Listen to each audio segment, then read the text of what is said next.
What's going on, everyone? We are back, Chicago Tough Sports Podcast. I'm here with Hitman. What's up, Hitman? Hi. Yes, we've been in hiatus for a little while. I think it's been, 3 months since our last show? I think we talked about WrestleMania.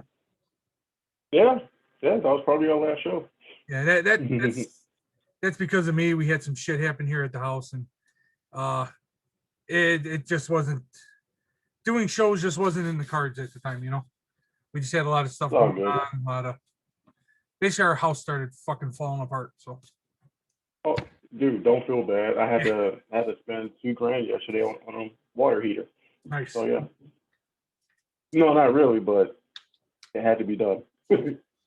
That's funny because when we found all these issues with our house, our hot water heater went out at the same time. So. Yeah, well, ours has been kind of doing this thing where after you take 2 or 3 showers, there's no hot water. Nice. And then finally, it gave out yesterday.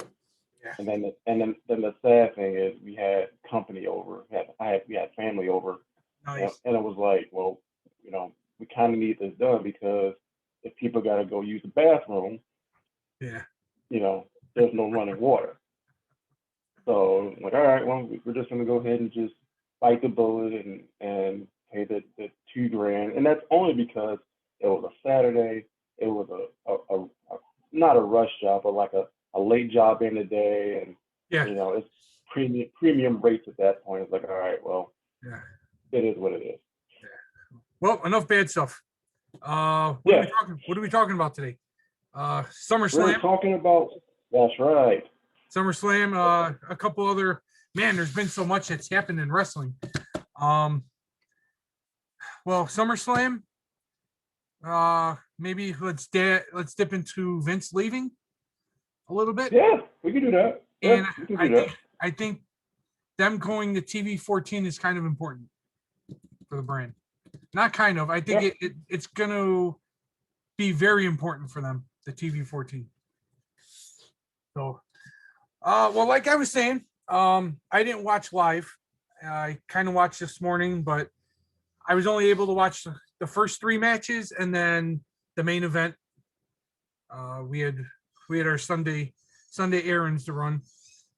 So, And I apologize. My dog is playing with his brand new squeaky toy right now. He's been home all day, hasn't touched it, so he's gonna play with it now. So yeah. I mean that's fine because I'm gonna be perfectly honest with you. I can't even hear the squeaky toy. Okay, well I hear it. I'm already annoyed. Anyways, I don't know. Where do you want to start? You want to start with SummerSlam, or you want to start with those 2 side topics? Let's get into the side topics because I think the 2 side topics will play a part in our discussion with SummerSlam too. So, okay. If you want to start with Vince, let's start with Vince. Yeah, let's start with Vince. Were you really surprised that he stepped away, that he retired? It seemed like a forced retirement, so to speak. Because I'll be perfectly honest with you. If these allegations didn't come out, he was going to be around. Yeah. But you can't do the stuff he did, especially in today's society, and expect to get away with it. Especially when you're a publicly traded company and you're using whether it was his personal fund or whether it was part of the company's money to pay off some of these women not to talk. You just can't do that. Okay. And eventually the Mr. McMahon character caught up with Vince McMahon, the man. Yeah, he was kind of playing his character out in real life. Yeah, so plus, it had to. He had to go. At the end of the day, Vince has always said he'll do what's best for business, and him stepping away is what's best for business. He finally did. He finally actually did what was best for business. Correct. So absolutely. I mean, it sucks because that's his livelihood. It's a company that he built. You think about all the memories we've all had in professional wrestling or sports entertainment or whatever. It's because of Vince McMahon and his vision. Thank you, Vince. But unfortunately, that's right. But unfortunately, You know, life happens. Hey man, he he thought the grass was greener on the other side for a few minutes, for a few seconds. Yeah, yeah. I mean, and you know, he tried to do what all billionaires do is, you know, hush money and stuff like that. But you know, when you are a publicly traded company and all of a sudden the board is like, why is $14.2 million missing? Yeah, you kind of have to account for that. No. Okay, let's going back to TV 14. I was just going to say, Oh, yeah, go you on. know, by him stepping away, having Stephanie McMahon as co-CEO, and also Triple H being head of talent relations, or with John Laurinaitis, who was previously in that role. Yeah. It's also a good thing because he's well respected. But also, you know, when the word came out that Triple H is going to be head of creative, I sent that message up to you guys, and I said this is a really good thing. Okay. Regarding to him being head of creative, right?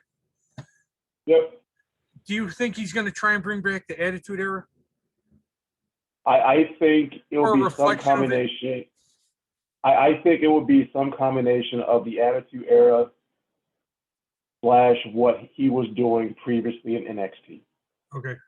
I think it will be some form of that, to where, you know, you will get some shenanigans, but it'll be funny shenanigans. Okay. But also you will get some good performances, wrestling, storytelling in the ring, like you got it at NXT. Here's what I've been telling people. I've been talking to about the whole TV 14 thing. Do you feel like back in the Attitude Era, you know, we had Stone Cold, we had The Rock, we had Mankind, Mick Foley, Dude Love, Undertaker, all those awesome wrestlers. Do you think WWE has the correct people to even bring back a small piece of the Attitude Era and be successful? Absolutely. Okay. Absolutely. I mean, they might not have those characters per se, but one of the things that the Attitude Era allowed some of those characters to be was themselves. Okay. You know, and you might get to a point where, and actually this was a good point of it last night, or even when I watched the pay-per-view this morning, was Drew cut a promo during the Drew McIntyre cut a promo during SummerSlam, and he basically he basically said something that I've been, you know, feeling about the whole Brock Lesnar Roman Reigns feud, to how, you know, we're all excited to see it for the very first time, and he kind of had like this sarcastic look on his face, but it was something that I was feeling, and I know this is something that he was feeling. So I think Triple H is going to allow these superstars to be themselves instead of having a full script for a promo. He's going to allow people to do, all right, we're not going to fully script it. We're going to give you some bullet points to touch on. Okay. You know, just do it this way, or just go out and do a promo. Just go out and just be yourself at this juncture, because that's what happened in the Attitude Era. I mean, guys and girls went out, cut promos, and if you got over, they loved you. If not, you were gone. So, you know, off TV. So I think that's what he's going to allowing some of the performers to do. Just be better, you know, allow them to cut promos based off of how they're feeling, not hand you a script and say this is what you're going to say. Yeah. In other words, not be overly produced like a TV show. Yeah, like here, let's start it off like this, and then you take the reins and finish it off. Correct. Awesome. Correct. Yeah, I'm kind of excited and nervous at the same time to see how this whole new TV 14 thing goes in today's world of pro wrestling. And I'm sure we're not going to get the middle fingers and the suckets and all that awesome stuff that we had in the Attitude Era, but Why not?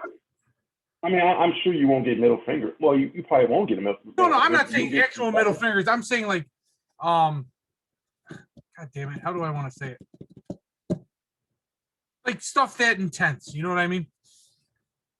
I know people are gonna come out doing the stone cold fingers, but I just kind of feel like they won't be able to get away with that kind of stuff now. But again, I'm interested and I'm anxious to see what they're able to do. I mean, you can do some stuff. I mean, but you also got to realize too. I mean, that they do have to be able to keep some stuff within the margins. You know, especially by them being a publicly traded company. Yeah. But if they go TV 14, then they can just go over to that edge of doing certain things, or have certain real life storylines, or just having some sort of promos where it just real and it touches the heart. Yeah. Not necessarily like a sentimental thing, but edgy, things like that. And that's what they needed. They needed some edge. Yeah. For too long now, WWE has been no too childish. What's up? Said no pun intended. I said the WWE needed some edge, and he returned last night. And no pun intended. Speaking of edge, we'll get into that. Hmm? We'll get into that. That's one of the matches that I wanted to talk to you about, which I didn't necessarily like the ending. But I have two thoughts about that particular match. If you want to get into that now. Yeah, let's get into SummerSlam. Fuck it. All right. So you had the tag team a no DQ match between the Mysterios and Judgment Day. Oh, we're starting off with that match. Okay. Yeah, I'm getting it out the way now. Go on. I didn't think the match was that bad. I actually love the entrance of Judgment Day. Yeah. That Rhea Ripley. Good Lord. That's a woman right there. I mean, yes, biologically she is a woman. She is huge. Like she's. Go on. For me personally, she's a good-looking woman, and and how she, was portrayed and how she looked last night. She looked like $1 million, man. Yeah. And I've always said that she's going to be a freaking star, especially now that Triple H is back in creative control. Sky is the limit, in my opinion, for her. My thought within that match is simple. If you're having a no disqualification tag team match, and I'm not a big rules guy, but if you're having that kind of match, shouldn't that mean that you don't necessarily need to tag your opponent in? Yeah, pretty much. You're absolutely right. So they were tagging not tagging their opponent, but tagging their partner in. Yeah. So they were actually tagging their partner in a no DQ match. You don't need to tag your partner in because it's a no DQ match. Anything goes, right? Yeah, you're absolutely right. So another thing that bothered me about it was the ending of the match. I didn't necessarily think that the Mysterios needed to win. I think Judgment Day needed to win more than the Mysterios. I agree. But I know why. I know why they did it. Especially by being a no DQ match. It was basically the match was used as a point to reintroduce Edge into the storyline. I understand that, but you could have done that at the end. Where the Judgment Day wins, but they're still beating them down, and then Edge comes out and makes a save. Yeah, you could have done it that way. But in my opinion, Judgment Day definitely needed that victory. Yeah. But I am also hoping that this stable Judgment Day that I know you're not a big fan of goes in a different direction now and that's a little bit more edgier instead of comical, or it's and I think, and it's going to be probably a common theme and with everything that we talk about is now that Triple H is back over creative, he's able to do certain things. The whole Judgment Day, when they first introduced him, I liked it because I like that kind of shit. And then it got really stupid and really silly. But last night or this morning when I watched it, it recaptured my attention. Like this is how it was the presentation. This is how this stable needs to be used right here. Mm-hmm. Not getting on the mic saying some stupid, silly shit. Just dark and evil and tough, and we're gonna destroy you. Yeah. And yeah. I agree with that. I'm excited to see where they go with it. Hopefully Triple H does the right thing with them, the way they should be used. And I feel Rhea Ripley should be the leader of that group, not Finn Balor. You know what? I agree with that as well. And you can tell generally who's the leader of a group by who's in the middle. Yeah. And if I'm not mistaken, Rhea Ripley was in the middle. Yeah. Flanked by Priest and Finn Balor. Yeah. All she needs to do is just make sure she's comfortable on the mic. She's getting there. But like I said, man, that woman has star power written all over her. Yeah, hopefully she's gonna be put into the title picture again at some point. I know when she first came to WWE or to the main roster, they were pushing her, and then it just abruptly stopped. And then now's the time. Let them do their little run through people, and then have her get in Bianca's face or wherever. Because I notice a trend now. A lot of SmackDown guys are coming on to Raw. Raw's going to SmackDown during the shows, and just give her a belt, whether it's the Raw or the SmackDown. It's time for her to have a belt. Yeah, I mean, she's probably going to stay on Raw. I don't necessarily think that Bianca Belair, I mean, if we can touch that match here in a little bit, is going to be losing that title anytime soon. Whether it's Vince McMahon or Triple H, Bianca Belair she's the top of the food chain in that division right now. So unfortunately, it's not unfortunate. Bianca Belair she is the women's division. She's the star. She's the star of that division, especially on the Raw side. Well, let's not get off track. The Judgment Day Mysterio match. Let's talk about what I feel was the best part of that match was Edge coming out. Yeah. Now, again, stupid me, I got all excited because a few hours before SummerSlam, he put out another vignette with Edge in it. You do it to yourself all the time. But he's been doing them with Edge. Edge has been in the last 3 that he's done. Like physically, you see Edge in the clip. And then he titled it, It Happens Again in Just a Few Hours. So, of course, when the lights went out and the little red lights came on, I jumped up out of my chair and he never came out. So I really need to stop doing it to myself. But I really bit this time. I really bit. And I really thought he was going to make his comeback. So maybe down the road, maybe a little bit down the line, they're going to bring him back and team him up with Edge. Who knows? Oh, I don't know about teaming him up with Edge, but I can see a situation where he does come back. And for those of you that wondering who is he that we're referring to, it's Bray Wyatt. It's the Fiend, Bray Wyatt, or Wyndham Watanda, whatever you want to call him. Yeah. Maybe a situation where, to be honest with you, maybe it's he comes back and those two have a feud. That that would be nice. I mean, something different.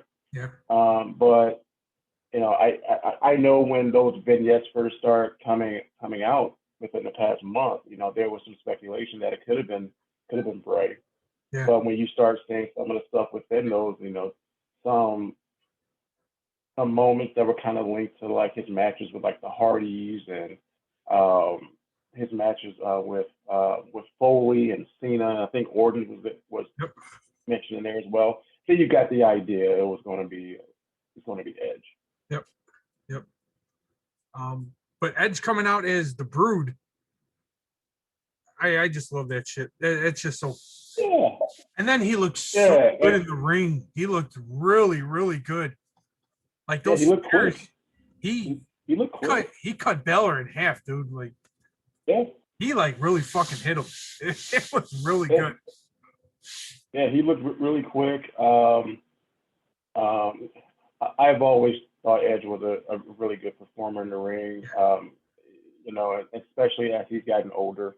You know, he's got in tremendous shape and stuff like that. I'm still trying to get used to the fact of seeing this Edge with short hair. Yeah, it's kind of weird. But you know, it's growing on me. Yeah. But yeah, no, he looked really good delivering those two spears and that moment where you had, you know, I'm gonna be like you. Forget Dominic Mysterio. Forget about him for a second. Yeah. Or forever. Garbage. But the fact that you had that moment where you had two guys that were, you know, basic or good friends in that moment sharing that, you know, that segment to go that part of the match together with him and Ray. That was pretty awesome to see too.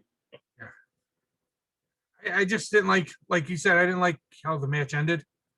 Like he was kind of a face. I feel Edge does his best work as a heel, but that's just me personally. Yeah. But again, two No, guys, they've been in the company for a long time and they're in the ring together, working together. I mean, I kind of get it, but I just didn't like that. That wasn't the time or place to do that.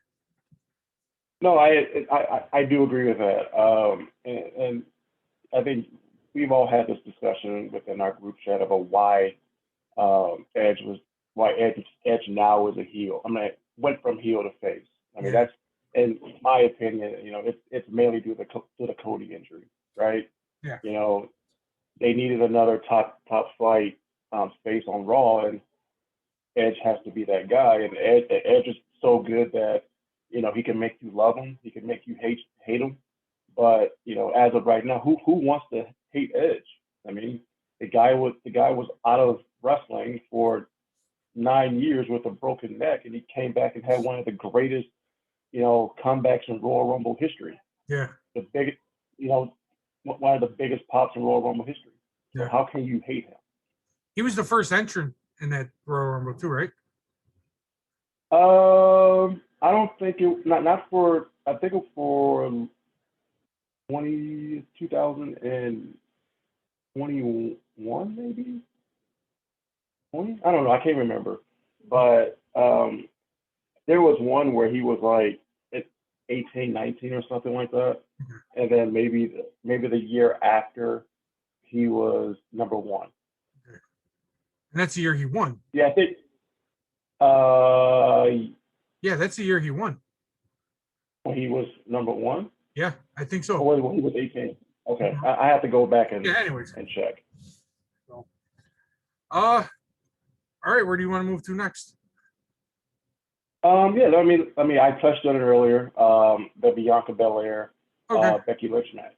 It wasn't a bad match. It was a good match. No, I actually thought it was one of my three matches of the night. I couldn't really decide between three because that's how great I thought the pay-per-view was.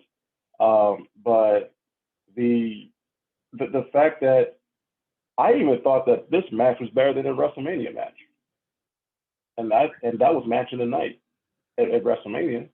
Those two have such incredible chemistry together. Yeah. And you can see that Bianca Belair, and as I touched on it earlier, she has it all. The looks, she's good in the ring. She's gotten so much better on the mic. There's a couple of promos that she did on Raw the past couple of weeks. I'm like, oh, all right, that personality is starting to show. So we'll see where that goes. But for me, the move that she did to Becky off the top rope, you know, when Becky went up to try and I think to do a monkey flip or something like that, Okay. and then she kind of countered it into something else, into a flip. Oh, okay. You know, that was a great move. And then, you know, the extra oomph that she get in the KOD was pretty awesome. Another thing is, you know, Becky Lynch is going to go back to being a face now, which is Yeah, good. that was yeah, it's kind of a good thing because I mean, as you know, you watched Bailey's back. Yeah. So Yeah. So yeah, that's a you know that's a huge deal. Bailey's back. Dakota Kai is back. Io Shirai. yay. No, I mean it's that stable could be good. Yeah. You know, it's like you need more, you know, stables. You need more women, you know, within the company that they can make stars. And those three are goes back to what we talked about before. Triple H. Those are three women that Triple H brought up Yep. and familiarized with through NXT. So, you know, I'm telling you, We're there's already going to seeing a be trend. We're already seeing the yeah, trend that he's going with. and yeah, I mean, it's not even necessarily the trend of him bringing some of his NXT people back, but it's just the fact that you're going to start seeing people who were up with the roster that have main roster had tons of respect for Yeah. Triple H that may be coming back because they know it's different. They Okay. know it's different. But yeah, so having Bailey back as a face is a good thing. You know, because fans wanted to cheer her. I mean, You mean you know, Becky? I'm sorry. Yeah. Yeah, Becky. I'm sorry. You know, having Becky back to being the man, the face. Yeah. You know that she was a couple of years ago. It's huge. Fans love her. Yeah. You know, they gravitated to her because you know that's their home, that's their homegrown, that's their person that they fell in love with. Yeah. So I do feel that it was time, and apparently Triple H made that call. You know, to bring her back as have her go through this match as a heel, but eventually turn to make her a face. Before we move on to another match, I want to get your opinion on this. I was gonna ask you the other day, but then I was like, you know what? I want to ask you on the show. Did you hear what Jerry Lawler said about Bianca Belair? He called her a one-trick pony. Why is he referring to her ponytail? No, I mean, he basically just said that she's not good. In a nutshell, she's not good. I don't want to go through well, spiel. I respect Jerry Lawler what he means to the sport of professional wrestling, but Jerry Lawler is wrong. I mean, I need to know what he means by a one-trick pony. Yeah, he didn't. Because of her power. I mean, was he in character when he said this? Was it a shoot interview? I mean, because she's not a one-trick pony. She's really good. I think that's more so in the lines of him trying to stir up controversy and. I mean, I know she's very athletic. She's very athletic. She's strong. When I say I don't like Becky, or when I say I don't like Bianca Belair, it's not because I'm saying she's bad. It's just personally, she just bores me. So naturally, I'm not going to like her. But last night she put on a really good match with Becky. I mean, she's very, very athletic, very strong. Well, I mean, for me, it goes back to how can you gravitate towards an audience, and to be perfectly honest with you, Bianca Belair, and sometimes it goes to how the WWE sees itself as this global entity, to where they try to touch different segments of the population. I mean, if you check, social media, what part of the population is Bianca for? She's she's an African American woman. in an industry that doesn't have a lot of African American champions. Yeah. And then number two, you see a lot of girls with that ponytail and dressing like her. Yeah. So you might say that she's not for you, but Absolutely not. she may, but she may not be the person that is meant for you. So you might like. No, I know that. Someone else. And let me tell you why. Perfect example why she's not for me. Bailey, Io, and Dakota came out last night. Mm-hmm. She did a terrible job of selling it. She needs to really learn how to control her emotions at certain times. Now I get when she first became champ, the emotions overflow. I could probably imagine how that would feel, so excited, but she's over a year into this now. When they came out, instead of the holy shit, they're here, I might be in some trouble, blah, blah, blah. She's smiling like she was excited that the moment finally happened where she saw them come out, like I don't know, like when you haven't seen someone you're friends with, or you haven't seen them in a long time, and you finally see them and you get that smile, that happy feeling. I don't know if you caught that. That's what she did. No, I'm like, damn it. These are the little things that she does why I do not like her. She could have sold that. She could have sold that so good. Like, oh my God, I'm in trouble now. Bailey comes out. Holy shit. Dakota Kai's now. And then Io Shirai comes out. That was a good opportunity for her to sell the possibility that she could be in trouble with these three, that these three are gunning for her now. But no, she's smiling and she's happy, and I'm so happy to see you. That's the little shit that he does why I don't like her. See, I'm going to disagree with that, and I'm going to tell you why. Okay. When Bailey first came out, I don't think it was meant for her to go, oh man. Look, Bailey's been out for over a year. Oh, I know. So when her music hit, of course, she's gonna be like, oh snap, Bailey's back, okay, all right, cool. Because I'm pretty sure in her mind, she's going, all right, it's another person I got to get through, and then you had Dakota come out. All right, Dakota. All right, cool. Dakota's up on the main roster. All right, perfect, no problem. And then Io Shirai comes out. All right? I get what you're saying. Same exact thing. But that might have been the call for her to do that. Say, all right, come out. Surprise! We're back. We're up. I'm back from injury. I'm up from NXT. I re-signed a new contract to be with the WWE. All of that is going to play a part in there, because at the end of the day, you got to sell the fact that they're back. Okay, I'm happy that they're back. Now all three are coming to the ring, and now they get into her face, and then I was like, all right, stuff is about to happen, and that's when you got Becky to come up and be like, all right, they look at each other, all right, let's go, even the odds.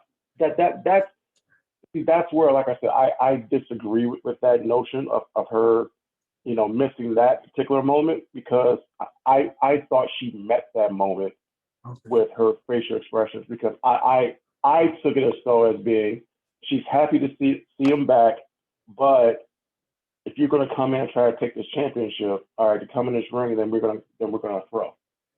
And that's how I took it.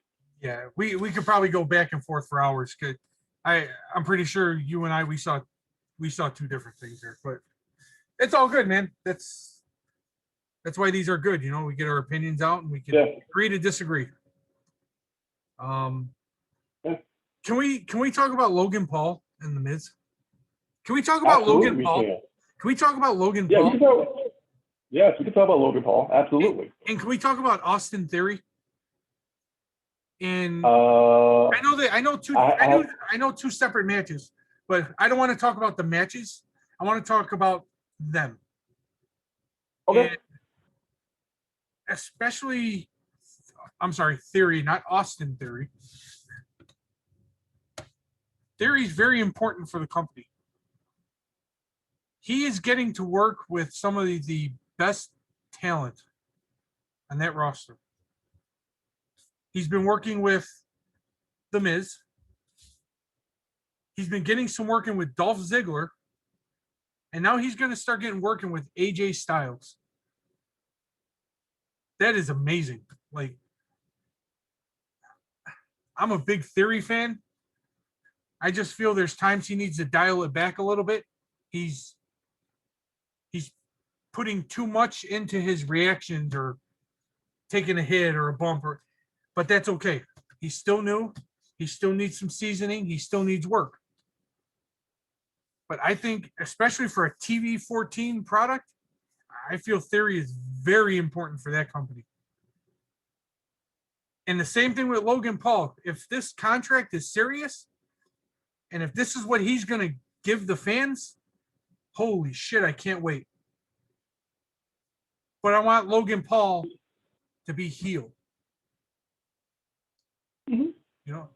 Well, here's the thing. Am I getting mixed up? Was AJ no, AJ Styles came out during the Logan Paul. He came out. Yeah, so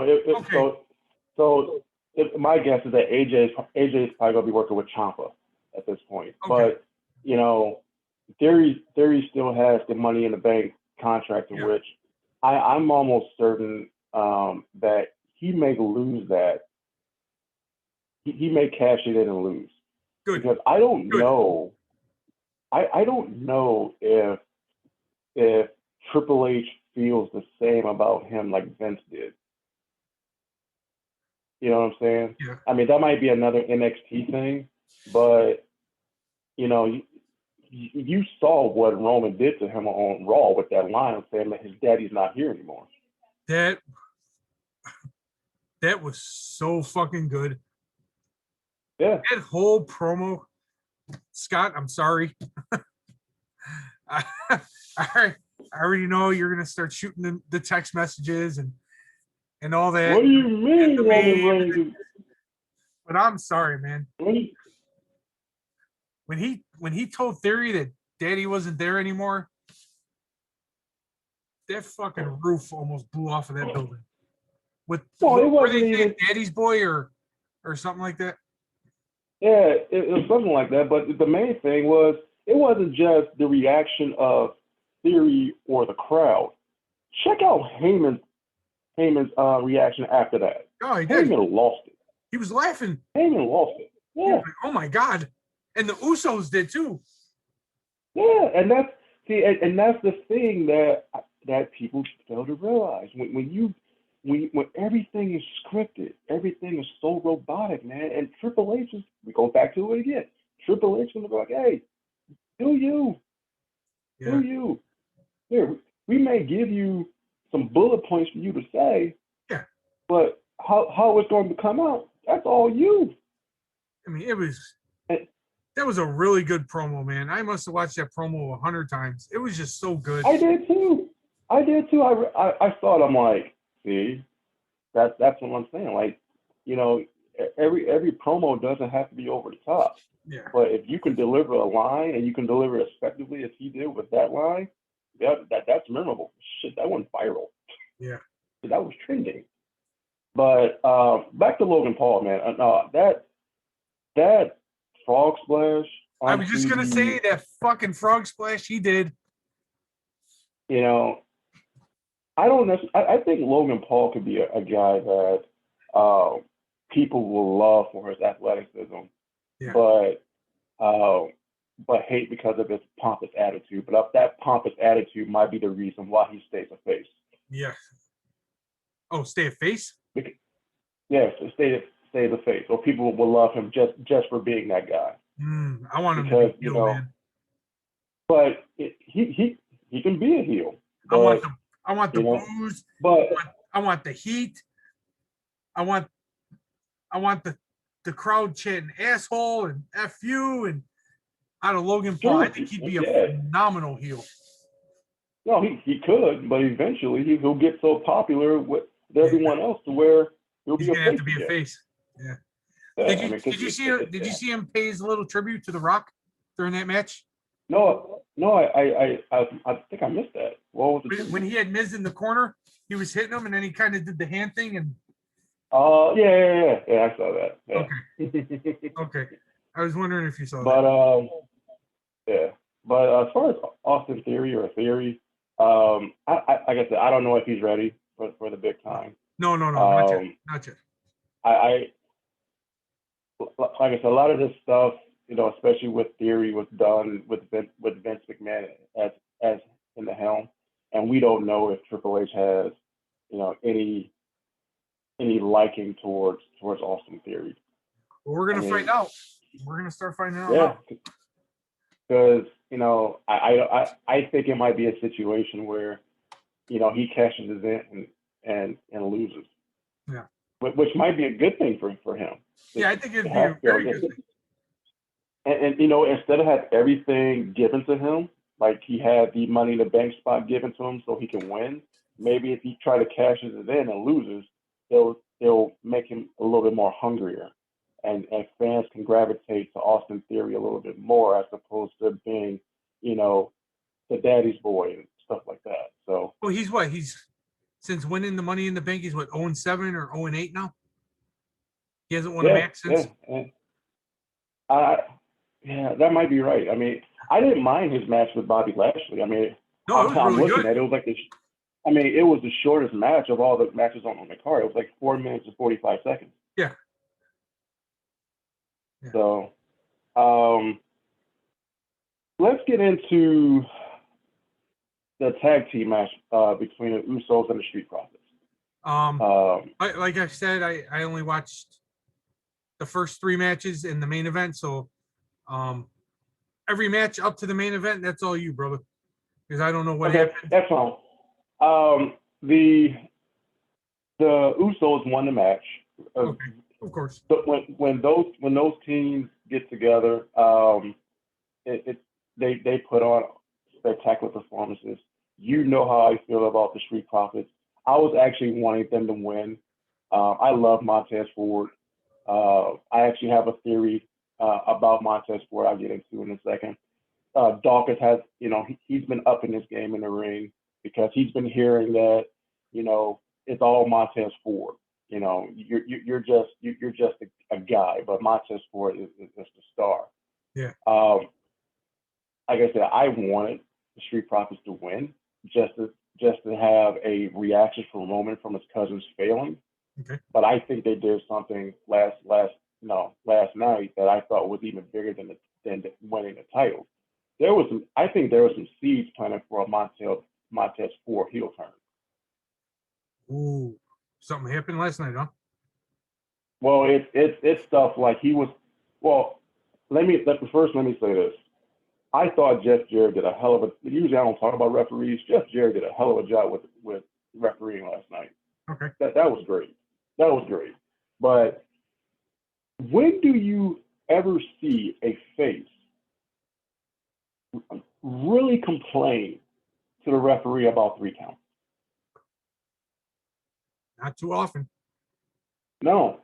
Not too often. So I mean, there was stuff where he was like getting like agitated and pissed about 3 counts. You never see an actual face like complain about that. Yeah, not get all crazy. Yeah, like you might, oh, what the hell? To a point where, yeah, right? Like you might do something like, oh man, like I thought I had him 3, and then, but no, this was like legit complaining, and then it was, just stuff like just little, Easter eggs that they were planting in there, and then Dawkins took the pin again, and there's just stuff there that if they wanted to pull on the trigger on a Montez Ford heel turn, they could. But I don't know if they want to do that because the Street Profits is one of the better tag teams in professional wrestling. It's probably not the time. But no, I don't think it's the time. But I do have so as I was saying about my theory, nothing about Austin theory, and talking about people that's going to dethrone Roman Reigns. Why not let it be Montez Ford? you can build him up to be a star and have him be the one that dethrones Roman Reigns. Why not? Because the because the people who are, you know, rumored to dethrone Roman, whether it's Cody, Seth, or even Drew, that's too much. That's too obvious. Yeah. Why not have an outsider do it? Why not have, you have a homegrown star right there who looks the part and is getting a little more aggressive. Why not have? And plus, he's already had one of the best matches against Roman Reigns on SmackDown. Yeah. A few months back. So yeah, that's just my thought. Touch on Pat McAfee and Corbin. That was a good match. Pat McAfee has this swagger that, oh my God, like when they actually go TV 14, that's gonna, be off the charts. And then, he's making commentary so much fun with Cole. Yeah. Like I thought that Michael Cole did a phenomenal job last night. Talking about SummerSlam and bringing out some old stuff that wouldn't even be done under Vince. But him and McAfee has been really, really good on commentary. Won that match? Who won that match? McAfee. McAfee won. Oh yeah, of course. McAfee won. I even thought the SmackDown Women's title match was really good. That Ronda turned heel. There was a wonky finish, but that's okay. Ronda had Liv in the armbar, and as she rolled over, Liv was tapping out, but the referee didn't see the tap, but he saw Ronda's shoulders on the mat and counted 1, 2, 3. So, Liv won the match, but Ronda basically attacked Liv and the referee, essentially turning her heel, which is just great. Face Ronda does nothing for me. Heel Ronda, yep. You got to be able to make her, a badass. Well, someone on that women's roster said that Ronda Rousey has the personality of a wet mop or something like that. Oh, it was probably Natalia when they were going through their feud. Yeah, it was Natalia. But who's putting out amazing pictures on Twitter, by the way, if you haven't seen them. Yeah, I've seen that. I've seen it. Yeah, but anyways. She needs to be a heel because that's awesome. Honestly, if I was watching the event live, that match probably would have been I always use the term, and Scott does too. This is going to be my smoke break match. I cannot stand Liv Morgan. She's just a terrible champ, terrible in the ring, terrible on the mic. All the screaming, it just annoys the shit out of me. I have nothing good to say. I like Liv Morgan. Yeah. I think she's come a long way in the ring. Her promo skills are getting better. And this is her time to shine. And her being the only one in the brief history of Ronda Rousey being in the WWE to have 2 pinfalls over her, that's huge. Yeah, that's huge. Now, one of these is tainted because of the referee's decision, but that's a storyline that can go forward, and eventually, I do feel that Ronda will get that title back. Okay. How long do you think? How long do you think Morgan's run is going to go? Your personal opinion. Until they decide to get the title back to Ronda, or they decide to give the title back to Charlotte. Unless at some point, Sasha and Naomi show up again, which I think there's a better opportunity of that happening since Triple H is in charge. Oh yeah, they'll be back. Triple H and Stephanie, but that's a story for another day. But let's get into the main event. Let's get into the main event. Because hold on. Scott, I'm sorry. I just want to apologize ahead of time. Okay, go on, Hitman. Well, here's my thought on the main event. I told you all in our group chat that I was not looking forward to this main event at all, Neither was I. and that's just because I've seen it. Unless there was going to be something different, you know, I just didn't want to see it. With that being said, and you know, I actually did kind of like their WrestleMania match. Of all the matches that they had together, stemming from going back to when they first met each other, this was by far the best match that Brock Lesnar and Roman Reigns has had. That match was, you know, the fact that it started out with Brock doing a Lou Thesz press off a tractor. that that was amazing. That was and the one word that I heard or I read to describe that match, or two words, was like chaos and destruction. Yeah, yeah. That's exactly what it was. Yeah. But you know, the fact that, you know, it was violent. Like at one point, you saw Brock bleeding from his back because of the two table shots he took. Yeah. And then, you know, then what they did was they showed how invincible Brock can be, but also like how much it takes to get him down. Like it took, I don't know, like 3 or 4 spears, a bunch of super kicks, Yeah. A bunch of steel chair shots, a table to be thrown on top of Brock just for him not to make the 10 count. Yeah. So, and that just shows that, you know, those two guys were willing to go to war with each other for which I hope the last time. But I'm telling you that match exceeded my expectations. It was definitely better than the WrestleMania match. Definitely. This is the match that they should have had at WrestleMania. Yeah. To be perfectly honest. I was gonna say, with two guys like Brock Lesnar, Roman Reigns, this is the kind of match that they should have done at WrestleMania or the match before that they had. Like you said all the right words: chaos, destruction. I was just, oh my god, like the whole rolling in on a tractor. That was fucking cool. Yeah. It reminded me of when Stone Cold came out on the beer truck. In the beer truck. That's what I think that's why I liked it so much. And then when he picked the ring up with the tractor. Yeah, and then Roman rolls out of the ring. Michael Cole's like, God damn it, there's nowhere for me to go. Because Corey Graves or something, get the hell out of the way. He's like, God damn it, there's nowhere for me to go.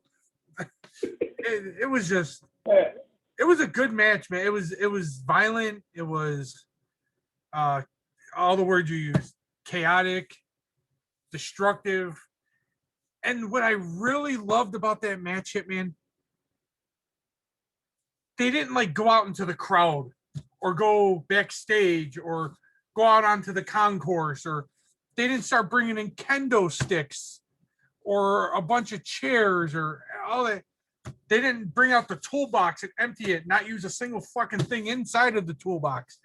I hate all that shit. And I loved and I appreciated the fact they did none of that. Yeah, they went over the barricade a little bit and put some kind of light post or something he kept slamming Roman against. But that was only for a few minutes. What, 5 minutes maybe? Then they went back. Then they went back into the ring area. I just really appreciated that because, like I said, I hate when they bring in all the weapons and shit because it's stupid. It's dumb. It makes no sense. The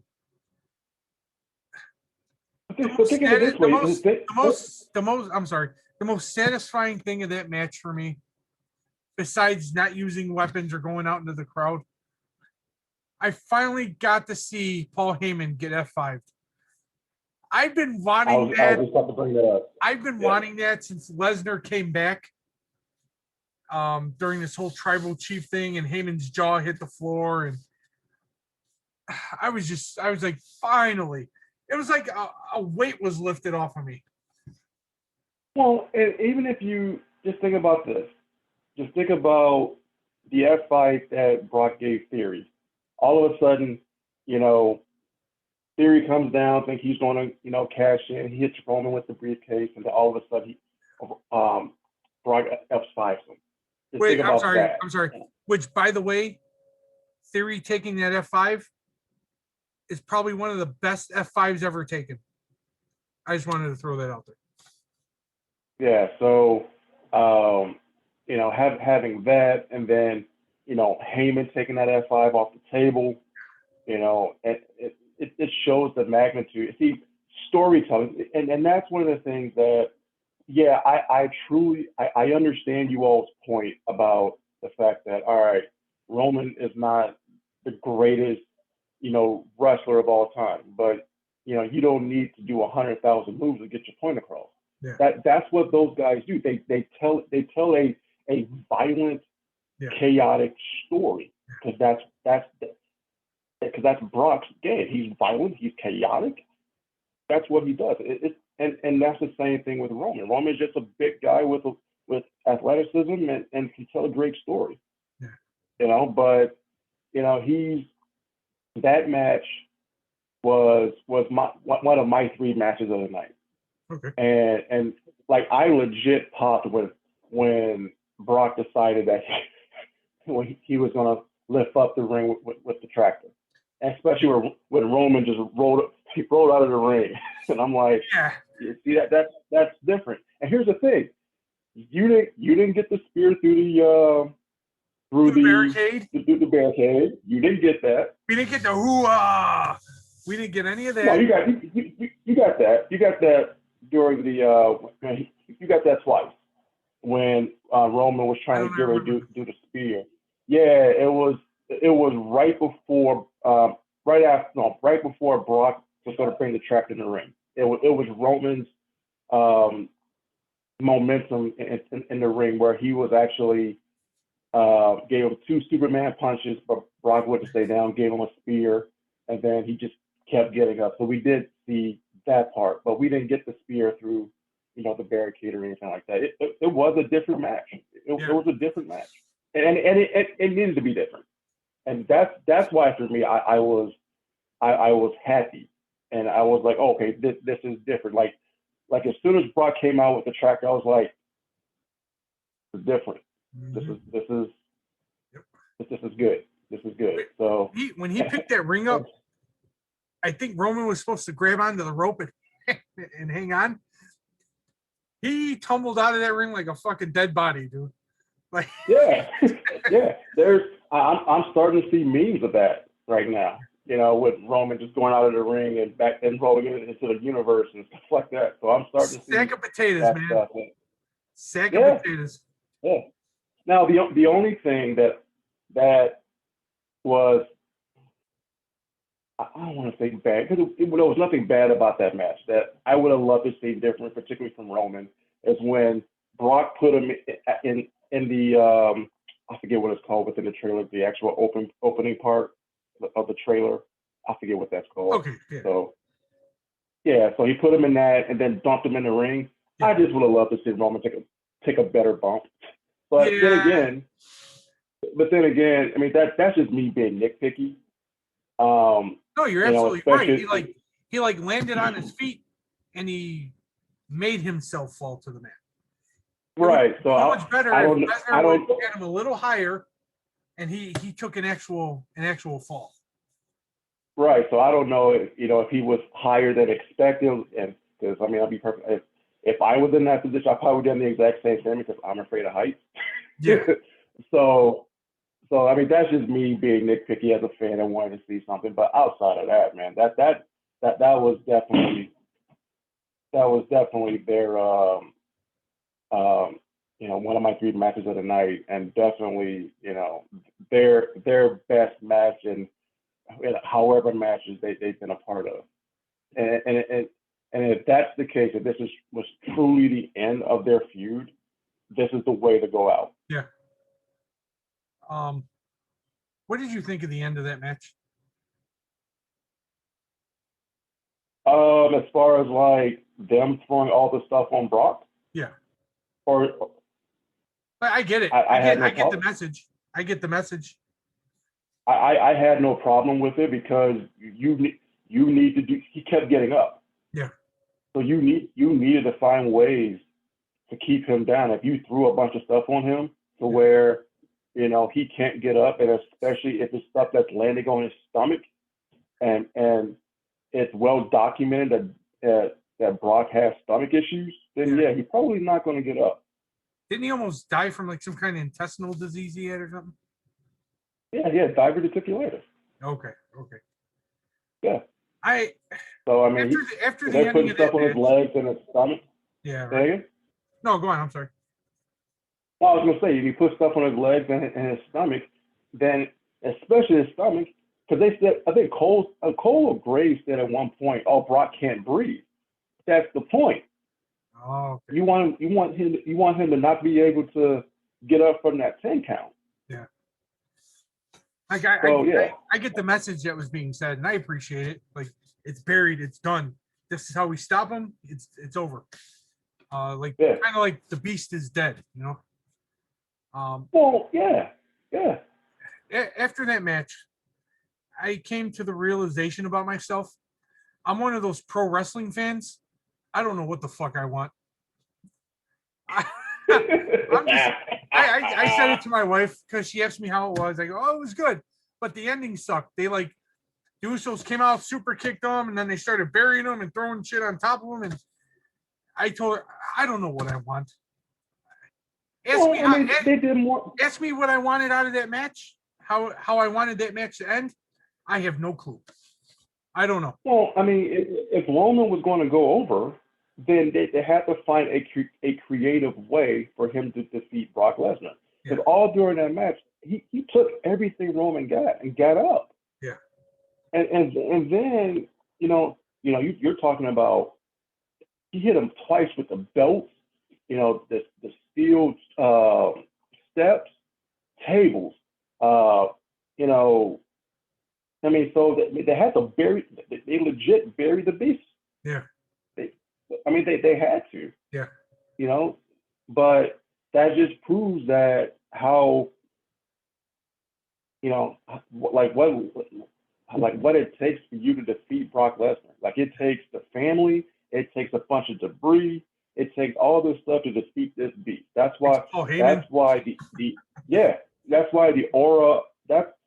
That's why I said before that if you look at Brock now, you have, and I know I'm going to get killed for this, you have to put Brock in the same light as Austin, Brock, Triple H, because of the star power he brings. Listen to that pop he got last night when his music hit. It was a pop. I mean, you have that. He's a megastar. He's a megastar. Hey man, I can see the text messages now. Yeah, he is. Brock is a megastar. You have to put him in that light. You have to, just because of the popularity he brings. Yeah. I mean, it's like I said, I'm sure I'll get killed for it, but you can't deny the status of Brock Lesnar. You just can't. Just can't. Yeah, he's up there. He's up there. He's up there. He's up there. So, Raw should be interesting because Raw last week was really, really good. The first Raw of Triple H. Yep. I'm looking forward to seeing Raw tomorrow. I'm sure Roman will show up.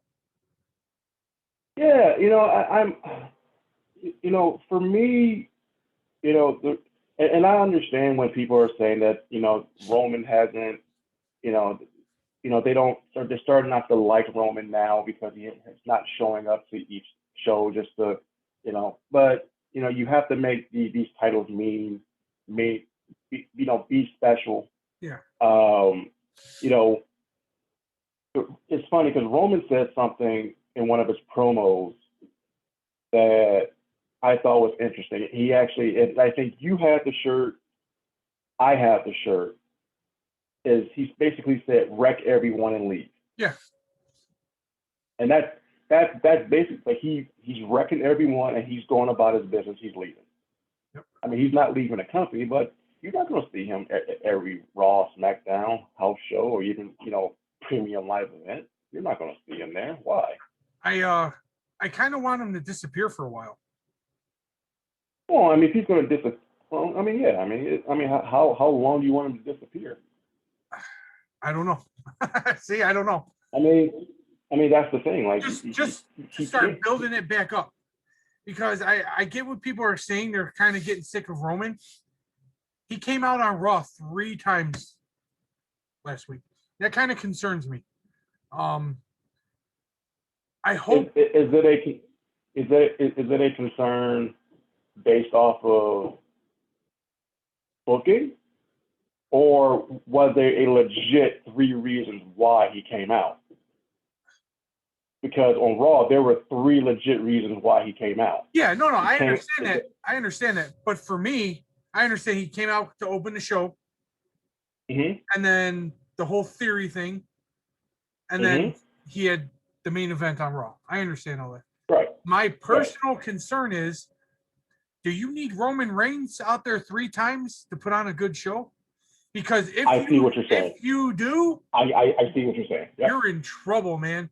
Because what if this dude gets a legitimate injury, or God forbid that leukemia comes back? Yeah, I get what you're saying now. I get what you're saying. Okay. No, I understand why he came out, and I understand it's cool, but that just goes to show you that, once again, I'm going to get killed for saying this, just how important and how big of a star, a superstar he is. When I heard something that there are guys who command the spotlight, and there are guys that just take it. Yeah, he just takes it. Roman's a guy. That whole group, the bloodline, takes the spotlight, and it starts with Roman. Yeah, I'm not a big Usos fan, but they're doing some good stuff. They're doing some good work because of Roman, because of Paul Heyman. It's just, I hope we don't have to see him 3 times a night on Monday and then 3 times a night on Friday. You know what I mean? Because if that's what's going to happen, you're in trouble, man. If this is what supports your product, and you can't find another way to support your product, that's not good. Because like I said, he could break a leg, he could hurt his neck, he could hurt his back, or like I said, I hope it never happens, is the leukemia could come back. Well, this is why I think, the WWE, Triple H, now, and I think Triple H understands this, that you have to be able to develop stars. Yeah. You know what I'm saying? I mean, they have a few, the injury to Cody just jacked up everything. You got Orton, who's out for the rest of the year. Yeah. I mean, your top baby face on Raw is who? Who's your Bobby Lashley at this juncture?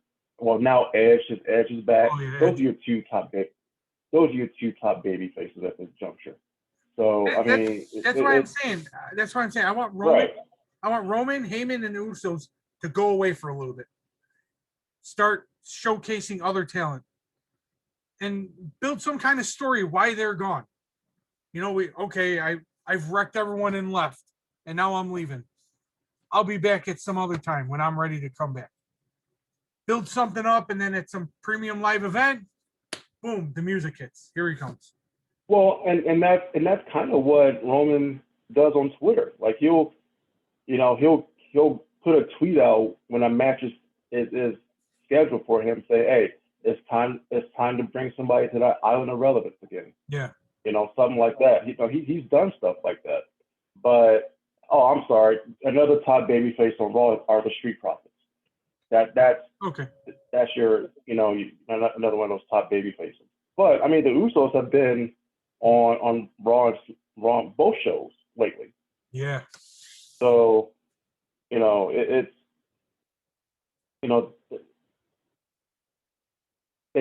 need to be able to, right now, to create more stars to where you're not relying on Seth or Roman or or Randy, or I'm sorry, I keep forgetting about your boy Riddle. Yeah, I'm so I'm still pissed about that. well, since you didn't necessarily finish the show or watch him and Seth had a altercation during the show. So I mean, Oh, okay. they had a segment where Riddle came out and was like, I'm not medically cleared to wrestle, but I'm here basically to fight. And then Seth came out and gave him another curb stomp. So Yeah, I read after I sent that to you, Riddle getting injured. They said that wasn't true. That's just a work, him being yeah, injured, and they're saving that match for that battle at the castle or whatever. Because I guess yeah, the fans over there really want to see that match. So they said, okay, we'll give you guys the first match, which is cool. I mean, I just don't like how they started pushing Riddle, which, in my opinion, I still feel he's the best talent on that roster right now. I think he's the whole package. They started pushing him against Roman, and then again, just abruptly stopped. And that was what, like 2 weeks before Vince left. yeah. And I think the plan all along was Roman versus Riddle, and then once you got past Riddle, then you go into the whole the other half of RK Bro with Orton. But unfortunately, Orton got hurt, so Yeah, you gotta break glass and bring back Brock because yeah. you need another star to sell out SummerSlam. So I do believe that if Orton wouldn't have gotten hurt, your main event would have been Orton versus Roman. Orton versus Roman, huh? Yeah, I can see Yeah. that. You got to give Orton one more run. You have to. Oh yeah, absolutely, absolutely. No, he's earned it. But yeah, I mean, look, the directions of the company, I think it's in good hands. You know, you and I talked before about our feelings on Vince McMahon, and we appreciate what he's done, but it was, but besides the allegations, I just think that it was just his time to go. Yeah.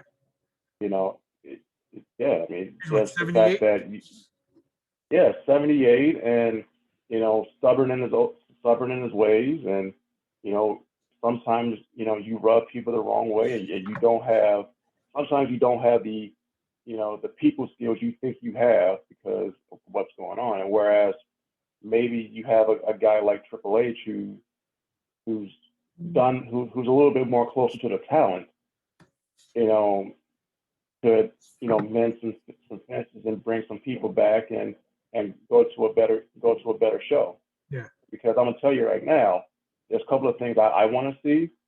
I want to see NXT go back to somewhat to what they used to be, but I also want to see all these name changes got to stop or go back to not having, like go back to having Austin Theory or Big E Langston or Tommaso Ciampa. LA Knight. Don't LA Knight or even because I've read some things where Karrion or Killer Cross, he wants to come back now that Triple H is back in charge. And so it's going to be interesting. I don't think we'll knock on wood, we'll see a lot of talent releases. I think that with Triple H at the helm, like he'll find storylines for some of these people in that way. Because what was the greatest thing about the Attitude Era is that you didn't necessarily have to be a part of any title picture to have a storyline. Yeah. There are tons of storylines there.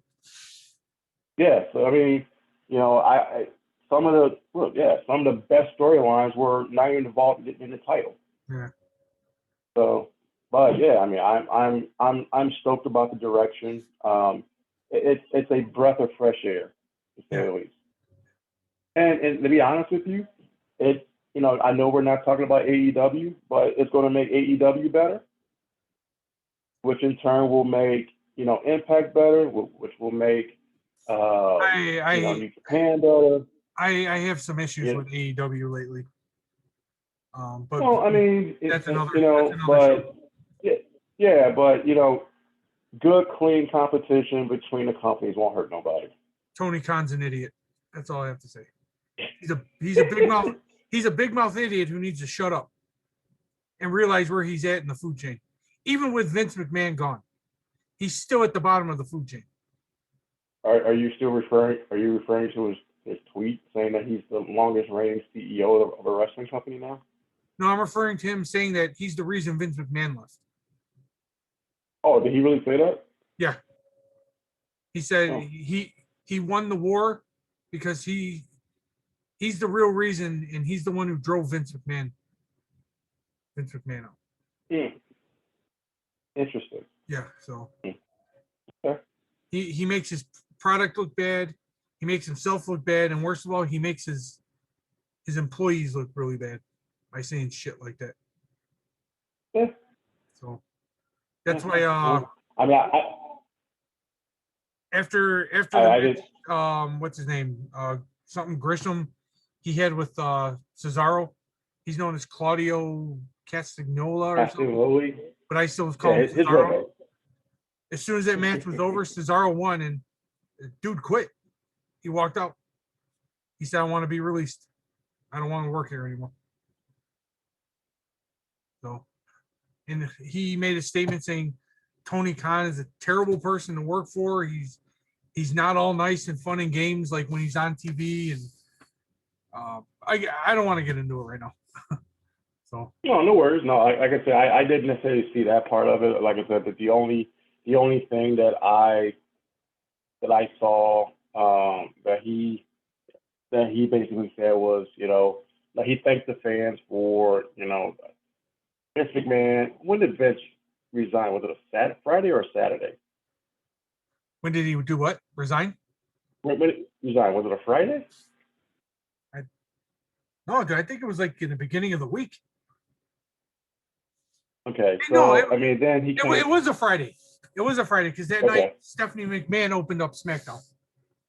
Okay, so and then I guess the next day, Khan tweeted out, thanking all the AEW fans for, supporting Rampage, stuff like that. But he also mentioned that right now, I'm, and I'm gonna, kind of paraphrase here. I'm now the longest running CEO of a wrestling promotion.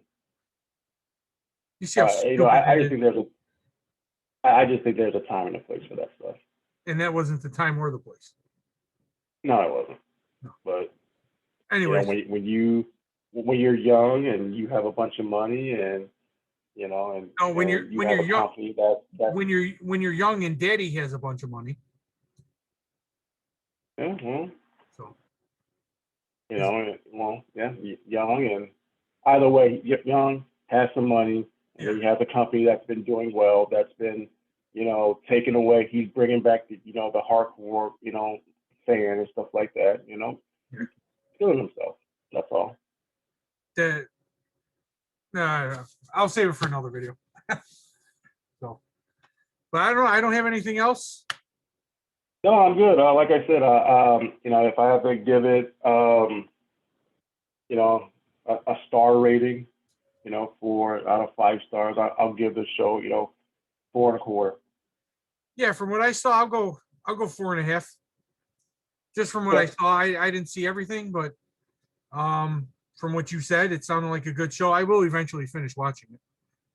Yeah, no, like I said, I mean, every match had a purpose.